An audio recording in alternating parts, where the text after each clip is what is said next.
ఏమి నా భాగ్యం అమర భాగ్యం యుగ యుగాల నిరీక్షణ ఫలించెను ఈ క్షణాన కన్నీటి కడలిలో దొరికెను ఆణి ముత్యం జ్ఞాన గంగలో స్నానమాడగా పాపాల బరువు పటాపంచలు కాగా తేలికైంది దేహ భావం ఆహా ఏమి నా భాగ్యం అమర భాగ్యం స్వయం భగవంతుడే దిగి వచ్చెను నా కోసం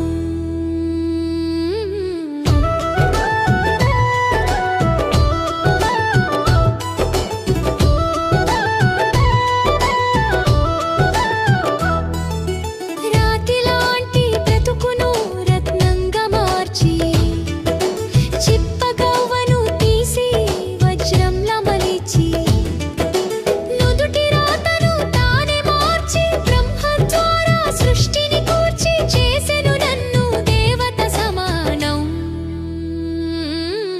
ఆహా ఏమి నా భాగ్యం అమర భాగ్యం స్వయం భగవంతుడే దిగి వచ్చెను నా కోసం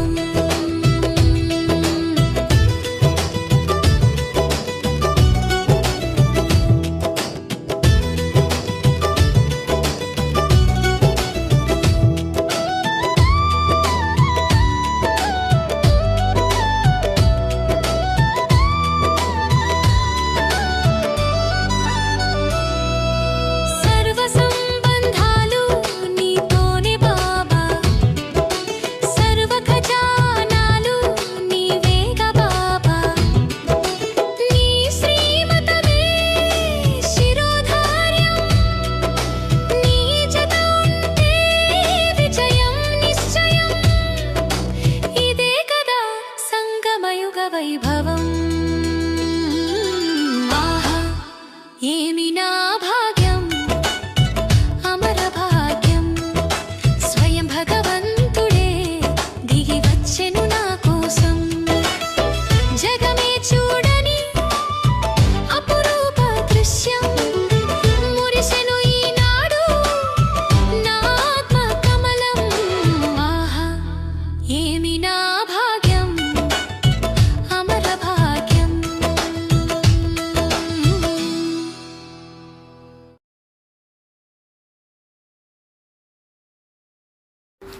ఓం శాంతి. మురళీ డేట్ 24/4/2026. మధురమైన పిల్లలారా, ఇప్పుడు ఇంటికి వాపస్ వెళ్ళాలి. దేహ భావాన్ని మర్చిపోయి స్వయాన్ని అశరీరీ ఆత్మగా భావించండి. అందరిపైన ఉండే మమకారాన్ని తుడిచివేయండి. ప్రశ్న: సంగమయుగంలో పిల్లలు మీరు తండ్రి నుంచి ఏ తెలివి నేర్చుకుంటున్నారు? జవాబు: తమో ప్రధానం నుండి సతో ప్రధానంగా ఎలా తయారయ్యాలో, ఉన్నతమైన భాగ్యాన్ని ఎలా తయారు చేసుకోవాలో ఆ తెలివి ఇప్పుడు మీరు తండ్రి నుండి నేర్చుకుంటూ ఉన్నారు. ఎవరు ఎంత యోగయుక్తంగా జ్ఞానయుక్తంగా అవుతారో వారికి అంత ఉన్నతి జరుగుతూ ఉంటుంది. ఉన్నతిని తయారు చేసుకునే పిల్లలు ఎప్పుడూ దాగి ఉండలేరు. పిల్లల కర్మల ద్వారా ఎవరు ఎటువంటి ఉన్నతమైన భాగ్యాన్ని తయారు చేసుకుంటున్నారో తండ్రి అర్థం చేసుకుంటారు. పాట: మరణించిన నీ ఒడిలోనే, జీవించిన నీ ఒడిలోనే. ఓం శాంతి. పిల్లలందరూ ఈ పాటే విన్నారు. పిల్లలంటే అన్ని సెంటర్లోని పిల్లలు. బ్రాహ్మణులైన మనల్ని ఈ పాట విన్నారా? బాబా అడుగుతూ ఉన్నారు, జీవించి ఉండగానే కంఠహారంగా తయారవ్వడం అంటే మూలవతనంలోకి వెళ్ళి తండ్రి ఇంటిలో ఉండేందుకు పిల్లలు ఈ పాట విన్నారు. మూలవతనము శివబాబా ఇల్లు కదా, అందులో అన్ని శాలిగ్రామాలు ఉంటాయి. బ్రాహ్మణ కులభూషణులు స్వదర్శన చక్రధారులైన పిల్లలు బాబాయే వచ్చారని అర్థం చేసుకున్నారు. వారంటున్నారు, ఇప్పుడు మీరు అశరీరిగా తయారవ్వాలి అంటే దేహ భావాన్ని మర్చిపోవాలి. ఎందుకంటే ఈ ప్రపంచం సమాప్తమైపోతుంది కాబట్టి ఇప్పుడు వాపస్ ఇంటికి వెళ్ళాలి. పిల్లలందరికీ ఇప్పుడు సంతోషం కలుగుతుంది. ఎందుకంటే ఇంటికి వెళ్ళేందుకు అర్ధకల్పము అనేక ఎదురు దెబ్బలు తిన్నారు, అయినా దారి లభించలేదు. అంతేకాక భక్తి మార్గంలోని బాహ్య ఆడంబరాలు చూసి మనుషులు చిక్కుకుపోయారు. ఇది భక్తి మార్గపు ఊపి. ఇందులో మనుషులు గొంతు వరకు కూరుకుపోయారు. పిల్లలు అంటూ ఉన్నారు, బాబా ఇప్పుడు మేము పాత ప్రపంచాన్ని పాత శరీరాన్ని మర్చిపోతాము. ఇప్పుడు అశరీరిగా అయ్యి మీతో పాటు ఇంటికి వస్తాము. మనల్ని తీసుకువెళ్ళేందుకు పరంపిత పరమాత్మ పరంధామం నుండి వచ్చారని అందరి బుద్ధిలో ఉన్నది. కేవలం పవిత్రంగా అయ్యి నన్ను స్మృతి చేయమని బాబా చెప్తూ ఉన్నారు. జీవించి ఉండి మరణించాలి. అక్కడ ఇంట్లో ఆత్మలు ఉంటాయని మీకు తెలుసు. ఆత్మలన్నీ బిందువులే. ఆత్మలన్నీ నిరాకార ప్రపంచంలోకి వెళ్ళిపోతాయి. మనుషులు ఎంతమందో ఉన్నారో అన్ని ఆత్మలు అక్కడ ఉంటాయి. ఆత్మలు ఆ మహాతత్వంలో ఎంత స్థలంలో ఉంటాయి? శరీరం అయితే ఇంత పెద్దది, ఎంత స్థలం తీసుకుంటాము? పోతే ఆత్మలకు ఎంత స్థలం కావాలి? ఆత్మ మనము ఎంత కొద్ది స్థలం తీసుకుంటాము? చాలా తక్కువ స్థలము. తండ్రి ద్వారా ఈ విషయాలన్నీ వినే సౌభాగ్యము పిల్లలకి ఇప్పుడు లభించింది. తండ్రి అర్థం చేయిస్తూ ఉన్నారు. మీరు ఇక్కడకు శరీరం లేకుండా వచ్చారు. శరీరాన్ని ధరించి పాత్రను అభినయించారు. ఇప్పుడు మళ్ళీ జీవించి ఉండి మరణించాలి. అందరినీ మర్చిపోవాలి. తండ్రి వచ్చి మరణించటం నేర్పిస్తూ ఉన్నారు. మీరు మీ తండ్రిని ఇంటిని స్మృతి చేయమని, బాగా పురుషార్థం చేయమని వారంటూ ఉన్నారు. యోగము చేసినందున పాపాలు నశిస్తాయి.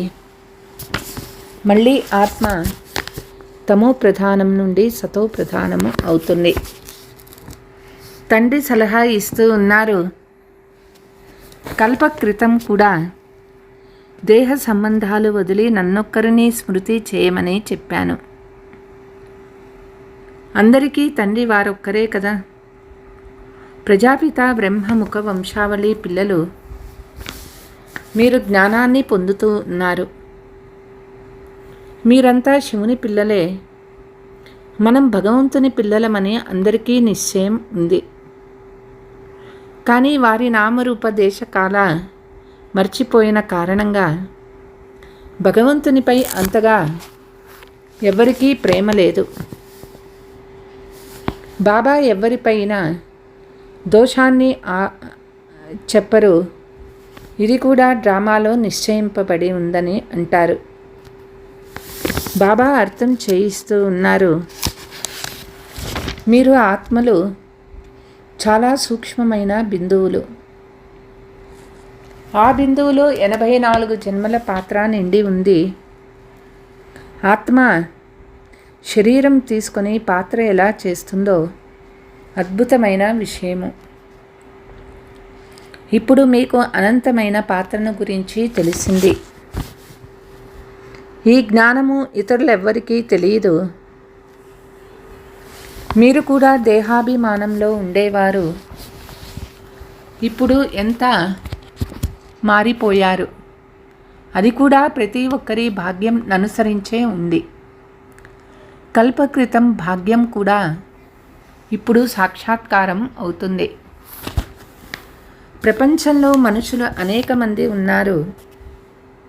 ప్రతి ఒక్కరికి వారి వారి భాగ్యం వేరుగా ఉంటుంది. ఎటువంటి కర్మలు చేశారో దాని అనుసారంగా దుఃఖ సుఖాలను అనుభవిస్తూ ఉంటారు. ధనవంతులు పేదవాళ్ళుగా అవుతూ ఉంటారు. అలా అయ్యేది ఆత్మనే. ఆత్మ ఎలా దుఃఖీగా ఎలా సుఖీగా అవుతుందో తండ్రి అర్థం చేయిస్తూ ఉన్నారు. తమో ప్రధానం నుండి సతో ప్రధానంగా అయ్యే తెలివిని కల్పకృతం వలె తండ్రి నేర్పిస్తూ ఉన్నారు. కల్పకృతం ఎవరెంత తెలివి పొందారో ఇప్పుడు కూడా అంతే పొందుతూ ఉన్నారు. చివరికి ప్రతి ఒక్కరి తమ భాగ్యాన్ని అర్థం చేసుకుంటారు. కల్పకల్పము ఇటువంటి భాగ్యమే ఉంటుందని అప్పుడంటారు. ఎవరైతే యోగయుక్తంగా జ్ఞానయుక్తంగా ఉంటారో వారు సేవ కూడా చేస్తూ ఉంటారు. చదువులో సదా ఉన్నతి అవుతూ ఉంటుంది. కొంతమంది పిల్లలు చాలా త్వరగా ఉన్నతి చెందుతారు. కొంతమంది తలను పాడు చేసుకుంటారు. ఇక్కడ కూడా అలాంటి వారు ఉన్నారు. కల్పకృతం వలె ఎవరెవరు ఉన్నతి చేసుకున్నారో వారు గుప్తంగా ఉండలేరు. బాబాకి తెలుసు కదా, అందరి సంబంధము శివబాబాతోనే ఉంది. ఈ బ్రహ్మ కూడా పిల్లల కర్మలో చూసి అర్థం చేసుకుంటాడు కనుక శివబాబా కూడా చూస్తూ ఉంటారు. ఈ బ్రహ్మ నుండి ఎవరైనా దాచినా శివబాబా వద్ద ఎవరూ దాచలేరు. భక్తి మార్గంలోనూ పరమాత్మ నుండి దాచలేరంటే జ్ఞాన మార్గంలో ఎలా దాచగలరు? తండ్రి అర్థం చేయిస్తూ ఉన్నారు. ఈ చదువు చాలా సహజమైనది. కర్మలు కూడా చేయాలి. పాత ప్రపంచంలోని బంధుమిత్రులను ఉండాలి. అక్కడ నుండి ఉండి శ్రమ చేయాలి. ఇక్కడ ఉండి పురుషార్థం చేయువారి కంటే అక్కడ ఇంట్లో ఉండి పురుషార్థం చేయవారు చాలా తీక్షణంగా ఉంటారు. ఒకవేళ అంత పట్టుదల ఉంటే అవ్వగలరు. శాస్త్రాలలో అర్జునుడు ఏకలవ్య ఉదాహరణ ఉంది కదా. కోయవాడు వెలుపల ఉండి కూడా అభ్యాసం ద్వారా బాణాలు వేయటంలో అర్జును కంటే తెలివైన వాడైపోయినాడు. గృహస్థ వ్యవహారంలో ఉంటూ కమల పుష్ప సమానంగా ఉండాలి. ఈ ఉదాహరణ కూడా మీరు చూస్తారు. గృహస్థ వ్యవహారంలో ఉంటూ మంచి సేవ చేయవచ్చు. వారు చాలా ఉన్నతి చెందుతారు. ఇక్కడ ఉండే వారిని కూడా మాయ వదలదు. బాబా వద్దకు వస్తూనే ముక్తులైపోతారని కాదు. ప్రతి ఒక్కరిది వాళ్ళ పురుషార్థమే ఉంటుంది. గృహస్థు వ్యవహారంలో ఉండేవారు ఇక్కడ ఉండే వాళ్ళకంటే మంచి పురుషార్థం చెయ్యవచ్చు. చాలా మంచి పరాక్రమాన్ని చూపవచ్చు. వాళ్ళనే మహావీరులని అంటారు. గృహస్థ వ్యవహారంలో ఉంటూ కమల పుష్ప సమానంగా ఉండి చూపించాలి. బాబా మీరు వదిలేశారని కొందరంటారు. బాబా అంటూ ఉన్నారు, నేనెక్కడ వదిలాను? నన్ను వదిలిపెట్టి మీరు వెళ్ళిపోయారు. బాబా ఎవరిని వదిలి రాలేదు. పిల్లలే వదిలిపెట్టి వెళ్ళారు. ఈశ్వరీయ సేవ చేయవారే బాబా కన్యలకు చెప్తారు. ఇతడు కూడా బాబానే, వారు కూడా బాబానే. కుమారులు చాలామంది వచ్చారు కానీ నడవలేకపోయారు. కన్యలే బాగున్నారు. ఒక కన్య 100 బ్రాహ్మణుల కంటే ఉత్తమంగా లెక్కింపబడుతుంది. కన్య అంటే 21 కులాలు ఉద్ధరించాలి. జ్ఞాన బాణాలు వెయ్యాలి. గృహస్థంలో ఉండేవారు కూడా బీకేస్ అయ్యారు. పోను పోను వారి బంధనాలు కూడా సమాప్తమైపోతాయి. సేవ అయితే చేయాలి కదా. చాలామంది సేవ చేసే పిల్లలు బాబా హృదయాన్ని అధిరోహించి ఉన్నారు. వారు వేలాది మందికి కళ్యాణం చేస్తూ ఉన్నారు. ఇటువంటి సేవాదారి పిల్లలకు ఆశీర్వాదాలు కూడా లభిస్తూ ఉంటాయి. వారు హృదయాన్ని అధిరోహించే ఉంటారు. హృదయంపై ఉండేవారు సింహాసనంపై కూర్చుంటారు. బాబా చెప్తారు, పరస్పరంలో కలిసి అందరికీ మార్గం చూపేందుకు యుక్తులు రచిస్తూ ఉండండి. చిత్రాలు తయారైనాయి. ఇవన్నీ ప్రాక్టికల్ విషయాలు. మీరు అర్థం చేయిస్తారు. పరంపిత పరమాత్మ నిరాకారులు. వారు బిందువే, కానీ వారు జ్ఞానసాగర్లు, పతిత పావనులు. ఆత్మ కూడా బిందువే. పిల్లలు చిన్నవారుగా ఉంటారు. తండ్రికి పిల్లలకు తేడా ఉంటుంది కదా. ఈ రోజుల్లో 15 సంవత్సరాల వారు కూడా తండ్రిగా అవుతారు. అయినా పుత్రుడు తండ్రి కంటే చిన్నవాడు కదా. కానీ ఇక్కడ విచిత్రం చూడండి. తండ్రి కూడా ఆత్మనే, కొడుకు కూడా ఆత్మనే. వారు పరం ఆత్మ జ్ఞాన సాగర్లో. మిగిలిన వాళ్ళంతా తమ చదువు అనుసారం ఉన్నత పదవి లేక కనిష్ట పదవిని పొందుతూ ఉంటారు. మొత్తం ఆధారం అంతా చదువుపైనే ఉంది. మంచి కర్మలు చేస్తే ఉన్నత పదవి లేక కనిష్ట పదవిని పొందుతారు. ఇప్పుడు పిల్లలైన మీకు సృష్టి ఆది మధ్యాంత జ్ఞానం ఉన్నది. స్వర్గంలో కేవలం భారతదేశం మాత్రమే ఉండేది, ఇంకే ఖండము ఉండేది కాదు. కాబట్టి చిన్న కొత్త భారతదేశంలో మన స్వర్గాన్ని చూపించండి. ఉదాహరణకు ద్వారకా అనే పేరే లేదు. దానికి బదులు లక్ష్మీనారాయణ రాజ్యమని వ్రాయాలి. సత్యయుగంలో మొదట దైవీ వంశీ రాజ్యం ఉండేది. వారికి చిన్న చిన్న గ్రామాలు ఉండేవి, చిన్న చిన్న ప్రదేశాలు ఉంటాయి. శివబాబాతో బుద్ధి యోగాన్ని జోడించాలి. స్మృతి ద్వారానే చక్రవర్తి పదవి తీసుకుంటాము. స్మృతి ద్వారానే తుప్పు వదిలిపోతుంది. మొత్తం శ్రమంతా ఇందులోనే ఉంది. చాలామంది బుద్ధి ఇతర వైపులకి పోతుంది. ఇక్కడ కూర్చొని ఉన్న పూర్తి సమయమంతా స్మృతిలో ఉండేవారు ఉండలేరు. బుద్ధి ఎటో వెళ్ళిపోతుంది. భక్తి మార్గంలో కూడా అలాగే జరుగుతూ ఉంది. కృష్ణుణ్ణి భక్తి చేస్తూ చేస్తూ బుద్ధి ఎక్కడో వెళ్ళిపోతుంది. తీవ్రంగా భక్తి చేస్తారు సాక్షాత్కారం కొరకు.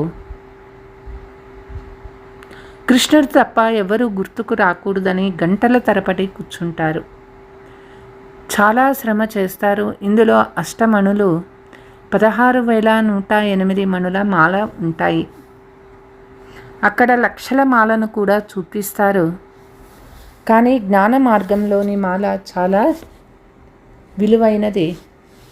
భక్తి మార్గంలోని మాల చౌకైనది.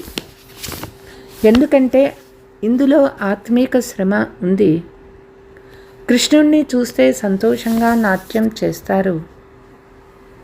భక్తికి జ్ఞానానికి రాత్రి పగలంత తేడా ఉంది. కృష్ణుని స్మృతి చేస్తే తుప్పు వదిలిపోతుంది.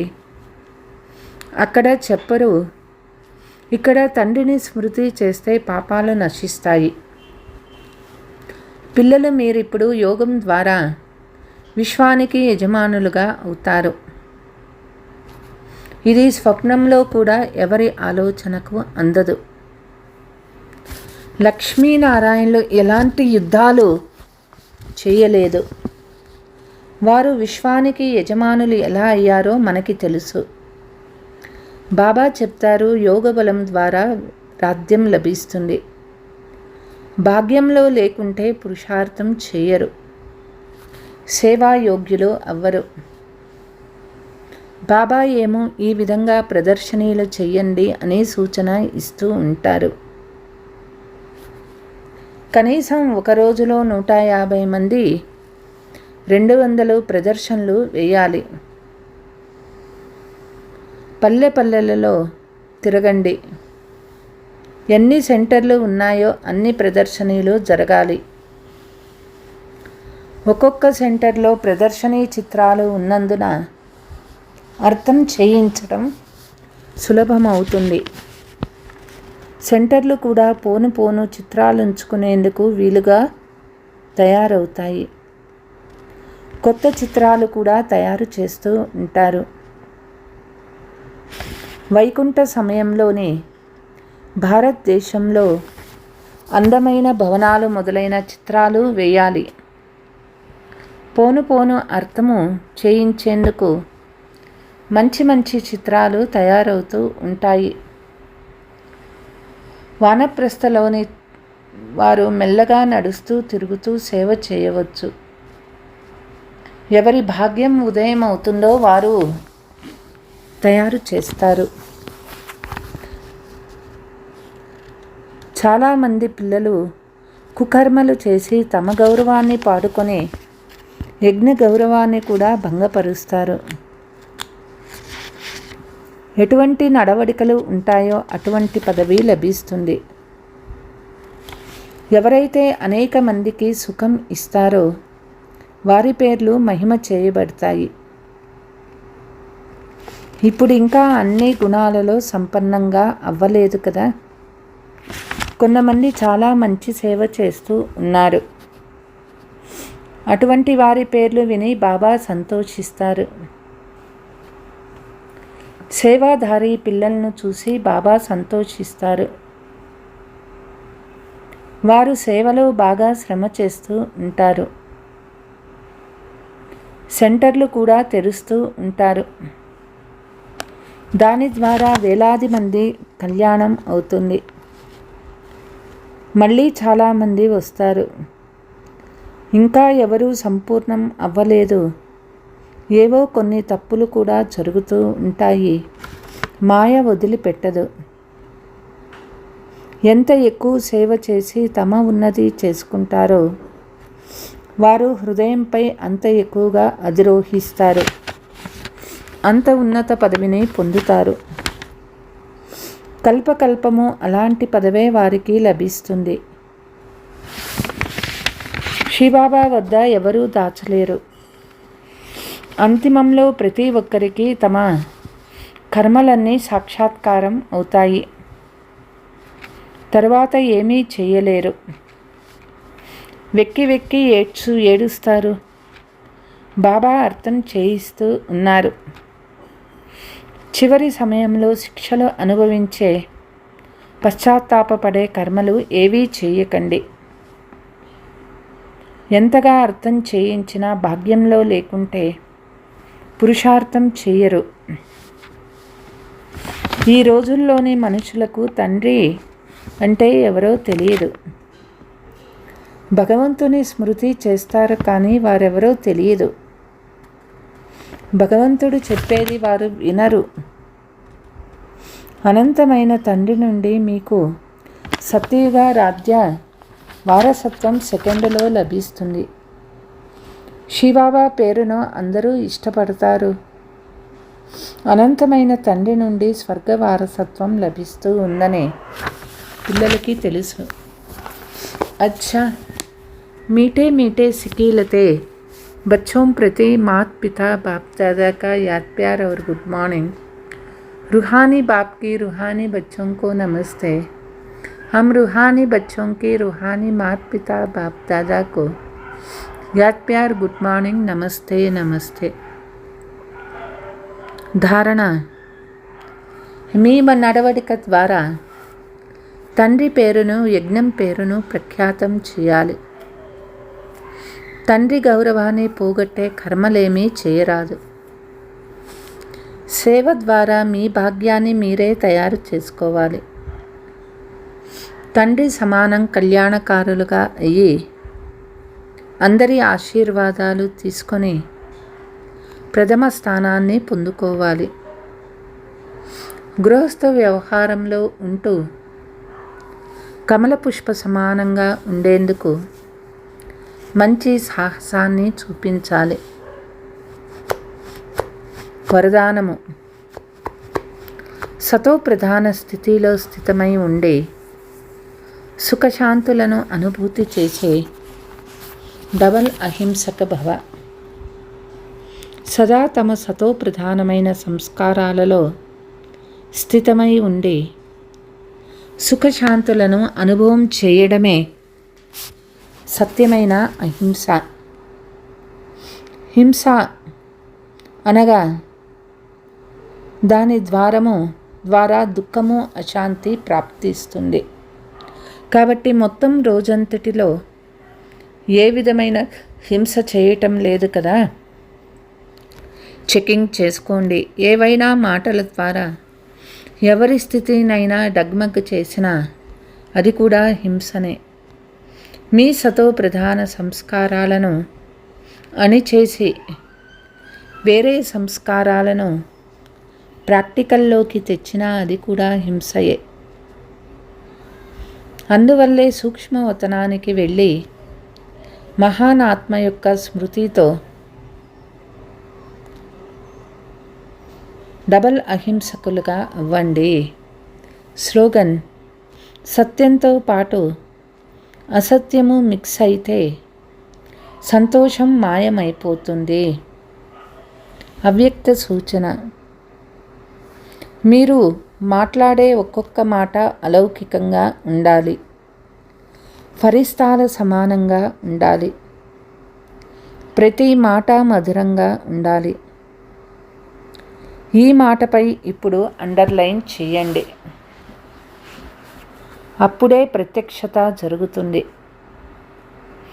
ఎందుకంటే ఇప్పటి వరకు వాచాశక్తి వ్యర్థంగా పోతూ ఉంది.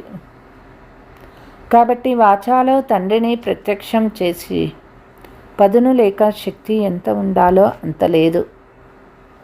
వాచాశక్తిని వ్యర్థం పోనీయకుండా కాపాడుకుంటే తండ్రిని ప్రత్యక్షం చేసే ధ్వని ప్రసిద్ధమవుతుంది. అచ్చా. ఓం శాంతి.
जिसे पा लिया है, उम्मीदों के फूलों से दामन भरा है। ये दिन हमको सब दिन से प्यारे रहेंगे, नए चांद होगा।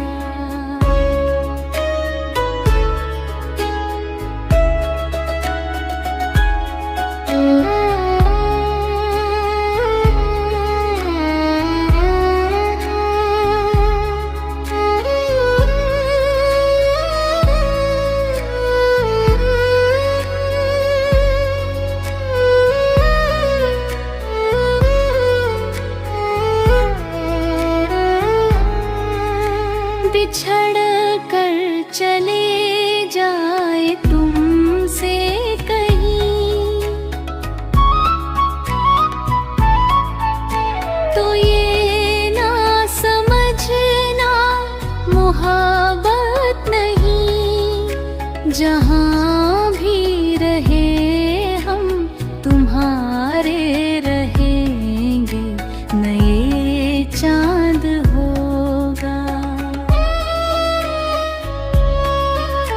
ज़माना अगर कुछ कहेगा